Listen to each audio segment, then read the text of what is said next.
Hey, how you doing today? This is OXDF, and we're looking at Fingerprint from HackTheBox. Now, this is a really long, insane box I really enjoyed, but we're going to look in this video at a very specific part of it, where we are looking at an HQL, or Hibernate Query Language injection. It's similar to SQL, but it's actually different in a lot of important ways. And so we've got a Boolean injection, which means we can get back a couple different states based on the input we put in. And so we will write a script that is going to brute force all the different values in the database from the columns that we can guess. So with that, another fun Python video. We'll go ahead and dive in. All right, let's go ahead and get started here. So I've got this login form here, and I'm running in Firefox with Foxy Proxy, sending stuff through Burp so I can capture and look at the requests. And we know from this form here that if we hit enter here and submit with a single quote, we're going to get this Java lang Hibernate query exception. And so this is actually using not SQL, but HQL, or Hibernate Query Language, which you can read about all here, but we're not going to dive too deep into it right now. But it's very similar to SQL, but it is different in this. It's different.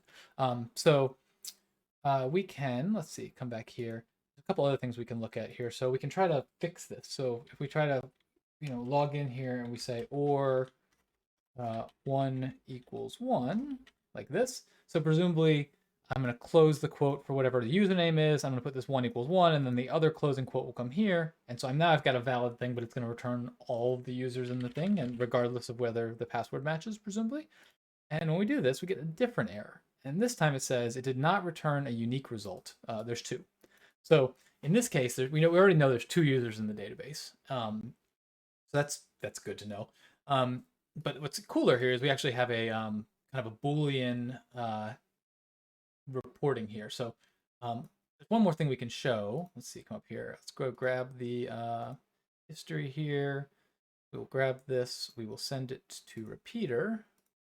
And over here in repeater, the part we're going to mess with is this URL encoded stuff down here. So we will Control-Shift-U to unencode it.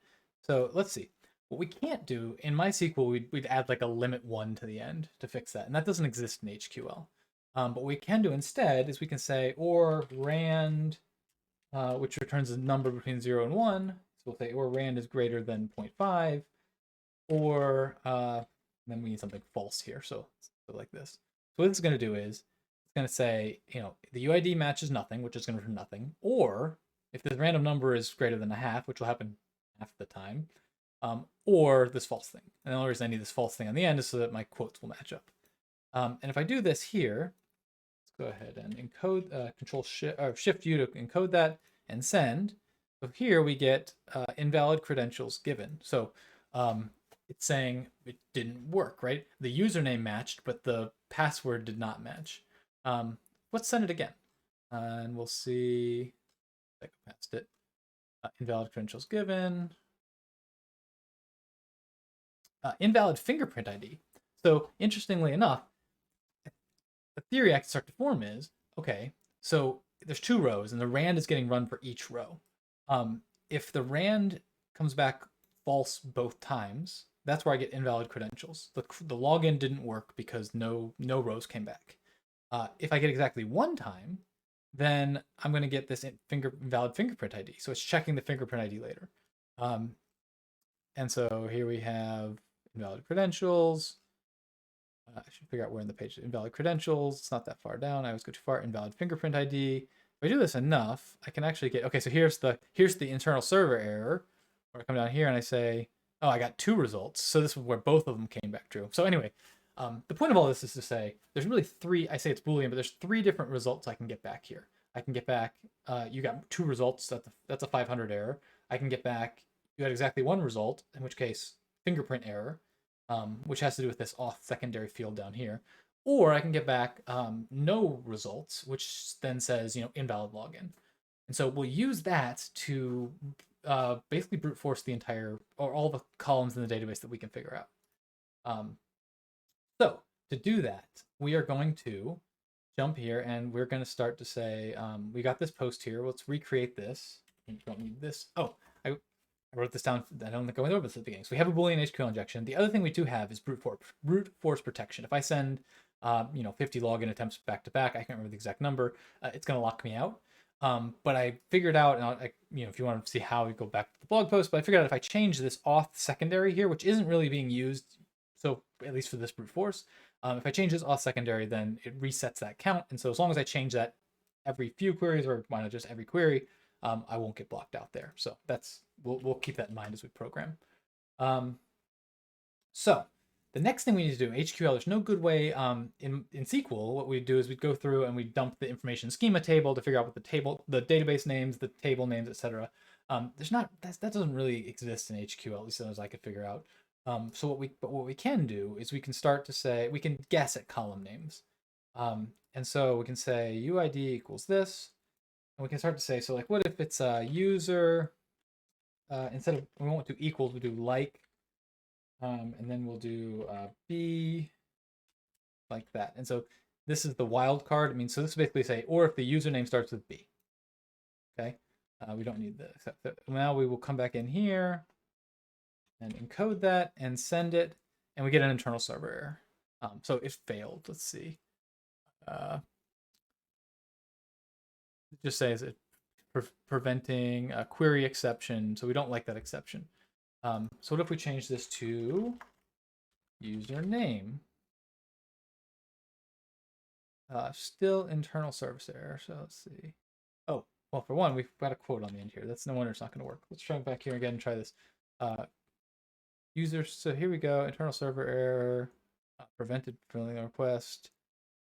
Could not extract grammar exception. Here we go. And could not extract result set. Okay. So what if we do username? Here we got 200 okay, and we got invalid credentials. So that tells me we've got actually a username column, but there are no users that start with B. What if we put in an A instead? We come down here, and now it's saying invalid fingerprint ID. So there is a user that starts with A. In fact, when you think a user starts with A with only 2 users, we can start to guess like ADMI. Does it start with admi? Yeah, so I mean, it's probably admin or administrator or something like that. But so we can start to guess like that. We can even leave this blank and just say, is there a user at all? Oh no, that returns 500. We don't like that. Okay. So we'll come back here with B. We can also start to say, well, what other fields are there? Is there a pass field? No, server error. Is there a password field? Now if I spell it with a P, is there a password field? Yes, there is. Is there an auth? Is there like a secondary field? Again, spelling is going to be helpful here. Not really. Other parts of the box I refer to as a fingerprint. Fingerprint. Yes, so there is a fingerprint field. So we start to say, okay, we know there's a username, we know there's a password, we know there's a fingerprint. So let's start trying to brute force this. So we'll do vim hqli.py. We'll always start out with our shebang, bin, not user bin in Python 3. We'll import requests. We're also going to need random for the generation of a fingerprint, secondary auth. That seems like a good start. Oh, and of course, we're going to need string to do brute forcing. And so now we're going to, let's think about what this looks like. So let's do like we'll do function like def get next char, and it'll start with it'll take in a known string and some sort of, let's just take in the known string so far. That'll be a good start. And we'll do for C for character in string dot ASCII. What do we want to start with? I always forget. We'll check. Python import string dir string. What do I want to do? ASCII letters. We'll do that. B and ASCII letters. Okay. Load you out. We will do response equals requests dot post. Now we need the URL, so that's http 10.10.11.127:8080/ is it login? Check here. login. And then we're going to need some data. So that data is going to equal, here's our thing here. So UID is the first thing. And that is going to be our injection. So we're going to do, an F string here. So we're going to do close quote or username, because we figured out, like that. And then we'll do known, what we have so far. We'll do C, like that. We don't close the quote because the quote's going to be closed on the other side in the form. So now we need, the other ones are auth primary and auth secondary. And that one doesn't matter at all. You need a comma here.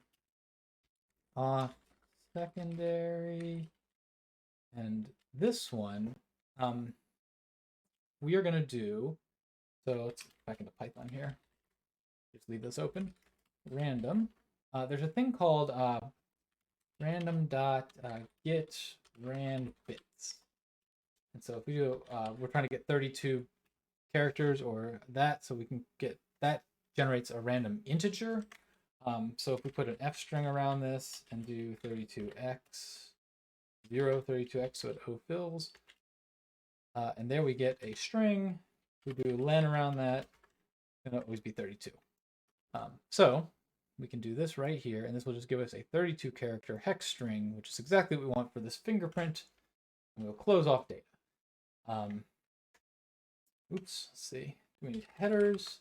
We are going to want to make sure we capture the content type. That's often very important when you're doing this kind of stuff, and we will just grab that from there. And I think that's all we need. We'll close this out here. We've got our request. And so now what we can do is we can say if, find our, let's see, what are our options here? So we could get a invalid credentials given. That means it did not find it. Let's try, what was our other one here? Username like, username like, oh, there's not B, let's try the A, oops. Username like this, and so here we have invalid fingerprint ID. That, if invalid fingerprint ID in response.text, or we also want it if we get two, right? If there's two valid results, we still call that character a match, right? So we'll say 1 equals 1, like that. Let's find our, we could do like checking for 500, but just grab this string. That seems like a pretty clear indicator. In response.text, print, what do we want to print? Let's first, to start, let's just see if this works. Known the, that works. So now we can, if we want to start this off, we can start off with, do a simple little test here. We'll do get next char. Pretend we already know ADM. That.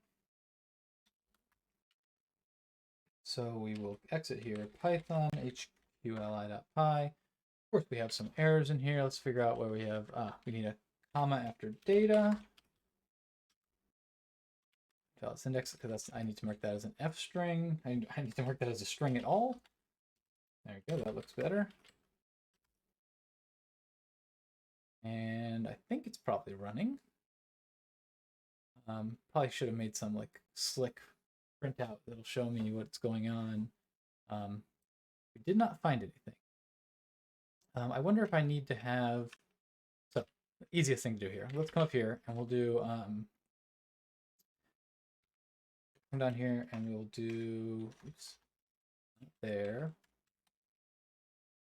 I'm surprised that worked. Yeah, okay.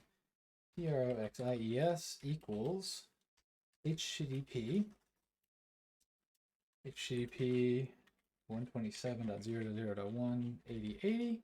Basically, we're going to send our requests through Burp. and we'll see what looks different. Run this. Proxy, here we go, lots of them coming through. There's the J, AD. We think the I would be the one that would return, like, oh, we're missing a quote. No, we're not missing a quote. Here we got the quote. We're missing the we're missing the wildcard on the end. So it's checking if it's like that stuff, but we are missing this, which is the wildcard in HQL that says what's going on. So let's try that again here. There's add me. So if we came down here and we put in the I, so okay, well, let's forget that for a second. So let's see. We can go up here now and stay. So if we find it, what we really want to do is check again. So we'll call get next. So okay, this. So if this is what we don't know yet is the thing we found. Is it done, or is it just the next letter and there's more? And so I could probably create a function, but I'm going to be a little bit lazy here and just do response equals request.post http 10 11 127 :8080 /login. We're going to yank the rest of this so we don't have to do it all over again. Yank. Okay, so we've got this again, and I probably clean this up, push this in a little bit. Okay, so we have this data, and this time we're not going to put the wildcard on the end. So we're just going to say, we're going to check and see, is the username equal to that thing? So have we found it? And so if that's the case, we're going to come down here, and we're going to say, if, and then again, invalid fingerprint ID. That means if that is in the response.text, that means we found the user. We found the field. The field is right. So we will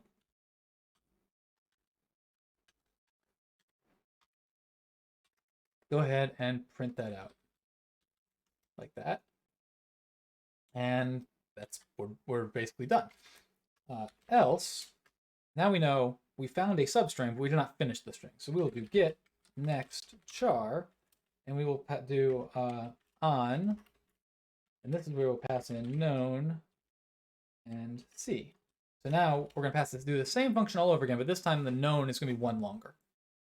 And so we'll get to the end this way. So if we run this time, we'll start with nothing and give this a run. Although, as I'm running this, I'm already seeing an issue I have. You can see right here, it's already having an issue where add my and add me are both being solved, or both being found. And so I think username is probably it. We can see username is not case sensitive. So we're wasting a lot of requests. Let's come up here and no longer do ASCII letters. We'll do ASCII lowercase. The other thing is, I wonder if I should be taking in like digits. I doubt they're special. Yeah, we'll go ahead and add digits as well. So we'll do ASCII lowercase plus string dot digits. So let's try that again. Now I can also add some slick, like, let's see. While this is running, I can add some kind of print up here to the, so I'll do print. And I want to do R to go back to the end of this, beginning of the thing, and print known. Print C. And then I want to make sure that end equals like that. See if that works. So it doesn't, oh, but I need to flush it as well. Oops, it helps if I close my quote with the right, this is where syntax highlighting is really helpful, right? Do stay consistent. Try that and see what happens. So I did find admin here.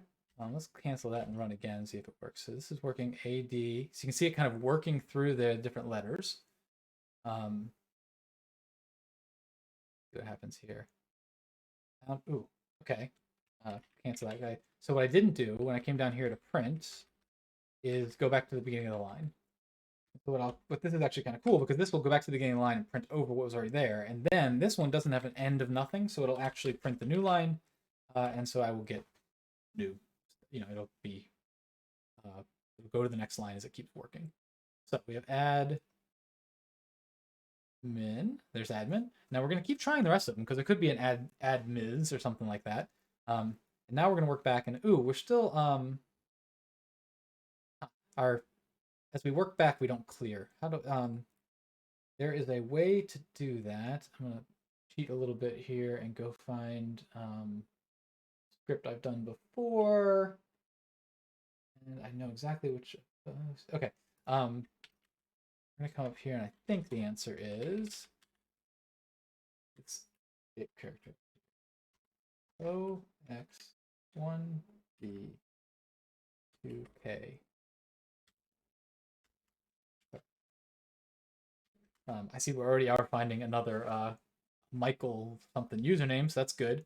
Let's run this real quick, and we'll just see if it looks okay when we find. So we found admin. We're now going to finish up. Okay, is there any other thing that starts with AADIM? And it's going backwards now, so that's kind of cool. So that's this is just an ANSI control character that wipes back after, afterwards it pushes us. Let's see, it's going to wipe anything after it, I guess. So that's cool. So we will run this for a second, and we will start to see if we get anything else. I'm going to go ahead and speed up the recording here. Okay, awesome. So that worked really nicely. The next thing we want to do is start to think about other columns and see if we can use this for the same thing. So we'll come up here, and instead of doing just taking a known, we'll take what is the column, or else we'll call it like Bob we want to know. So instead of down here, we just do that, and we do that, and so now our function takes in that, and we can come in here and do username like that, and it should work exactly the same. We won't go too far here, but we'll just see. Oops, missing one part. No. When we come down here and call it again, we got to pass in obj like that. So you can see now it's doing the same thing for username. The other thing that's interesting is something like a password, for example, might have different alphabets, for example, than something like a fingerprint or a whatever, right? We don't know. So what we want to be able to do is also pass in alpha. So then we can come up here and say for C in ALPHA. We'll then come down here. Gonna make sure when we call it again, we're passing in ALPHA because that's not going to change. And here we'll do string.ASCII lowercase plus string.digits. So now we've effectively, all we're doing still is the username brute force again, but now we've made it more generic, right? So it seems like it's still working. Let's go back up here. And now we can do things like, so get next char. Let's see, the next one we checked over the field called password. We'll start again blank, and we'll start with the passwords. I feel pretty confident this is going to be a hash. So we're going to cheat a little bit and just go with that. Or at least, well, no, I don't know that, do I? Let's see, we'll do ASCII letters plus string dot digits plus, and we'll put, let's see, what types of things you might see. I want to avoid special characters if I can, because they can just mess up, you have to escape them and they can mess things up. And so I'm trying to throw a few in here that might not be that big a deal. I'm not sure we even need all that. And let's put this one, oops, undo. DD to delete, P to paste. We'll move that to the front so we can actually see it first and see if we can start to figure something out. I don't know how long the passwords are, or what they're going to look like, so I'll probably just pause the video here and let this, or we'll just see. Something is working here. It's clearly not hex, because I'm getting these different length is the wrong word, different non-hex characters. But it's clearly something the alphabet doesn't look like it's case sensitive. Everything that's matching so far is lowercase. It could be coincidence, but it seems, maybe like we should go back and make it just, it'll go a lot faster if we change ASCII letters to ASCII lowercase. But maybe we'll let it get through the whole first one and see if that actually matches up before we get too far into it. I'm not even sure we need these passwords. So, but it's more of just like, I was talking to Ipsec about how I did this, and he said, you think you're overthinking it, right? There's only two usernames. You can just sort of figure those out. You can get one's admin very quickly, blah, blah, blah. But I do like to approach these kinds of programming challenges as if I'm, maybe this HackTheBox thing only has 2 users, but if you're ever running into this same setup in a real pen test, it's probably gonna have tens, if not hundreds or thousands of users, and you may want to be able to dump the whole thing, or you want the capability at least to be able to do more. So I think that, I like to try to produce these programs as if they need to dump the whole database without necessarily taking some of the, I know there's a name admin. Do I need to actually brute force that? No, but it's kind of neat to show that you can. I'm going to leave it here for now. Watching this actually finish is not that interesting. I can add in the fingerprint one as well and try to figure out the alphabet necessary there as well. But again, I think you get the point. I'll put the full script, a finished version of the script, into the blog post. And of course, there's a link down below. So with that, hopefully this was interesting. Thanks for sticking around, and I'll talk to you next time. Bye.